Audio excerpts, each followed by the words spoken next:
The Duke of Sussex was driven out through the main gates of the private royal residence in the Scottish Highlands by his security team this morning. Harry, who was already in the UK with Meghan Markle, was among members of the royal family who made a dash to Balmoral yesterday to see the 96-year-old monarch. The Duke flew to Scotland and was driven into Balmoral at around 8 p.m, an hour and a half after the public announcement of the Queen's death. A spokesperson for the Sussexes had initially said Meghan would be joining Harry, but it later emerged he was travelling alone. The couple cancelled an appearance at the Well Child Awards in London, where the Duke was due to give a speech. Harry is patron of the national charity for seriously ill children and their families. The Sussexes, who are living in California after quitting royal duties in 2020, had travelled to Britain this week as part of a mini-European tour. They touched down in the country last weekend and had made a stop in Germany before returning to the UK. The couple stepped out in Manchester for the One Young World Summit on Monday. It was their first public appearance in the UK since the Queen's Platinum Jubilee in June.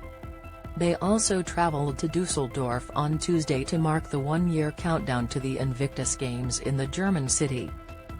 It is not known when they are returning to their Montecito home across the pond. The Sussexes have a troubled relationship with the royals, and in a recent wide-ranging interview with The Cut magazine, Meghan said that just by existing she and Harry were upsetting the dynamic of the hierarchy before they stepped down. And in an interview with Oprah Winfrey last year, they made a series of explosive claims about the monarchy. It comes as Prince William, Prince Andrew and the Wessexes also rushed north of the border yesterday to see the Queen. In a rare update just after 12:30 p.m. on Thursday, Buckingham Palace said doctors were concerned for the monarch's health and had recommended she remain under medical supervision. The Duke of Cambridge, the Duke of York and the Earl and Countess of Wessex flew to Scotland, touching down in Aberdeenshire at around 4 p.m. before William drove them into Balmoral an hour later. Charles and Camilla, who are now King and Queen Consort, and Princess Anne were already in Scotland and arrived at Balmoral earlier that day. The palace announced at 6:30 p.m. that the Queen had passed away on Thursday afternoon at her Scottish retreat. A statement said, "The Queen died peacefully at Balmoral this afternoon.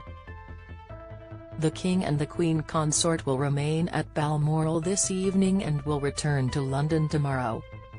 Tributes have flooded in from all over the world, while thousands of members of the public have flocked to Buckingham Palace.